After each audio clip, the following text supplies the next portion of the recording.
Hello, my subscribers and others watching this. You're about to see a clip from one of my best documentaries. Time is 1973. New York, Sing Sing Prison.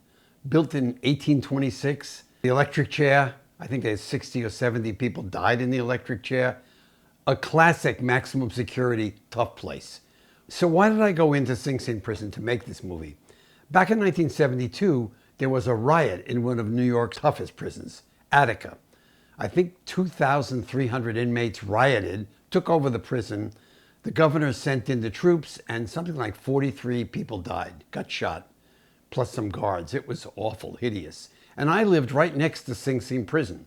So I said, I'm going in there, me and my partner at the time. And we went in to teach a class in storytelling, movie making to the inmates. And the warden said, okay, as wardens were doing at that time. So who comes to the class? Well, the Young Lords, a Puerto Rican street gang filled with all kinds of talented and creative people who did really bad stuff. I remember Charlie 37X. He was not a young lord. He was a black guy. They called him 37X because I think he had shot 37 people, but he was a pretty scary guy. Anybody could come in as long as you took the attitude of you wanted to learn storytelling. And when my partner and I worked with these inmates, we got the idea to do a concert on Thanksgiving Day, called it Sing Sing Thanksgiving. We asked the warden, and the warden said, well, this is maximum security. It's going to be really tough. Who are you going to invite? Well, I was not too good at asking people, big shots, to be in movies. But my partner had this incredible skill of just asking anybody for anything. And he asked B.B. King to come with his full band at no cost. Joan Baez, Jimmy Walker, he was a comedian at the time, and this young upstart group called Voices of East Harlem, which you're about to see. What an incredible moment. The inmates are already charged up because they've just seen B.B. King. Stick with me till the end because I'm going to tell you what happened to the Young Lords, what happened to this movie, what happened to the Voices of East Harlem. Hey, the Voices of East Harlem. The Voices of East Harlem, fellas.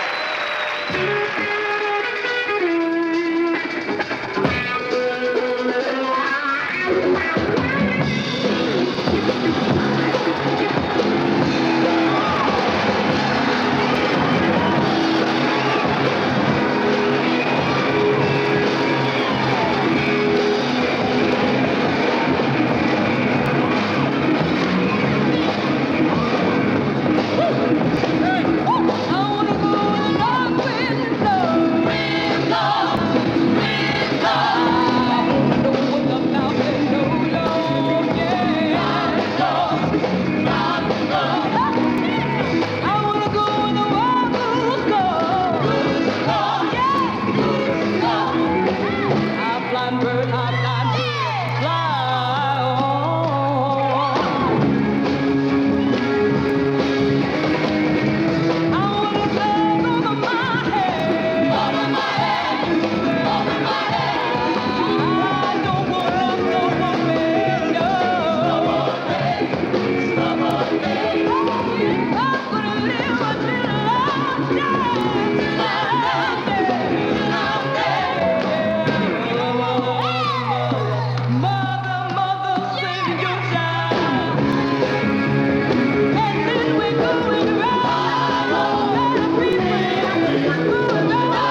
So what happened to me and the Young Lords? Well, the head of the Young Lords was Tony Pabon, 17 years in prison for nonviolent crimes, stealing things from refrigerators to television sets, breaking into homes and stuff like that. He'd been a lifelong Sing Sing guy. And I asked the warden to let him out on my recognizance. I think we put up a $5,000 bail or something like that. And Tony Pabon became part of my crew. So just to give you an idea, I'm on the road late at night, having just shot a very important scene for another movie, and we leave the film, the exposed film, in the airport. Gone forever, you say. I mean, where did it go?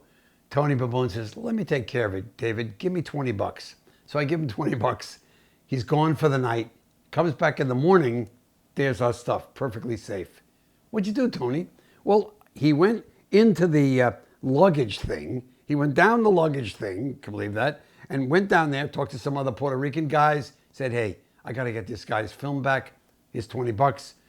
An hour or two later, there's the film, perfectly untouched. He was a really great character. I loaned him money to start a magazine, and he flew off to Puerto Rico, and we never saw him again. We never heard from him again. I still admire the guy after all these years. You know, it's been like 37 years since I've made that movie. And I suspect some of those guys are still there. What I learned inside the joint was this. There were good folk. There were bad folk. It was a very dangerous place with a lot of very dangerous people who I learned should be in prison. Other folks got there for just dumb, stupid, sad reasons. Very complicated system. I still reflect on the nice folks that I met there and how I could not have made that movie without the support of so many people inside the joint. I hope you enjoyed it. David Hoffman, filmmaker. Please support me on Patreon if you're a subscriber. www.patreon.com/allinaday. Thank you very much for watching. Take care.